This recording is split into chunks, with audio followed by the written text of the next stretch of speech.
एक समय की बात है, एक छोटे से गांव में राम और साविता नाम के कपल रहते थे। उनका एक कैलाश नाम का बेटा था, जिसकी शादी पिया नाम की लड़की से हुई थी।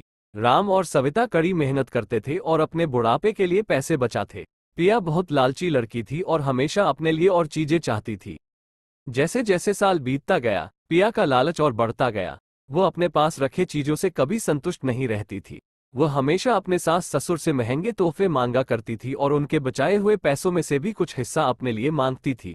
राम और सविता बहुत ही अच्छे पेरेंट्स थे, इसलिए उसकी सारी जरूरतों को पूरा करते थे ताकि परिवार में शांति बनी रहे। वह अपने पति कैलाश के ऊपर भी दबाव डालती थी कि वह अपने माँ बाप से पैसे और संपत्ति मांगे। वो बहुत ज्यादा संपत्ति इकट्ठा करना चाहती थी, बिना किसी मेहनत के। एक दिन राम और साविता ने यह फैसला लिया कि वो पिया को सबक सिखाएंगे। वो उसे बुलाते हैं और बोलते हैं कि बेटा, हमें तुमसे कुछ जरूरी बातें करनी है। हमने यह फैसला लिया है कि हम अपनी जायदाद का कुछ हिस्सा अपने बच्चों में बांटेंगे और उसका कुछ हिस्सा तुम्हें भी देना चाहते हैं। पिया खुशी से झूम उठती है क्योंकि वो हमेशा से यही चाहती थी। लेकिन राम और साविता के मन में कुछ और ही चल रहा था। उन्होंने एक पत्थरों से भरा हुआ बैग उसे दे दिया और बोला, बेटी, यह तुम्हारे हिस्से की संपत्ति है। पिया उस बैग को देखकर गुस्सा हो गई।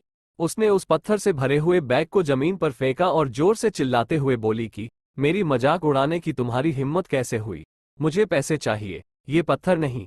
राम और साविता ने शांत तरीके से उसे समझाया और बोले, पिया, सच्ची संपत्ति सिर्फ पैसे और चीजों के बारे में नहीं है। ये प्यार, दया और जो कुछ भी तुम्हारे पास है उसके लिए आभारी होने के बारे में है। हमने हमेशा तुमसे प्यार किया है और तुम्हारी देखभाल की है, और यह पैसों से भी अधिक कीमती है। पिया को एहसास हुआ कि वह लालच में कितनी अंधी हो गई थी। उसको अपने किए गए बर्ताव के लिए पछतावा होने लगता है। उसने अपने सास और ससुर से माफी मांगी और अपने तरीके बदलने का वादा किया। उस दिन के बाद से उसमें बदलाव आया और वो एक अच्छी बहू बन गई। पिया के बदलाव की बात पूरे गांव में फैल गई और सभी ने एक बेहतर इंसान बनने के लिए उसकी प्रशंसा की। पिया अपने परिवार का ख्याल रखते हुए और उनके बीच मिले प्यार के लिए आभारी होकर हमेशा खुश रहने लगी। सच्चा धन प्यार, दया और जो हमारे पास है उसके लिए आभारी होने से आता है, न कि हमेशा और अधिक चीजों की चाह रखने से।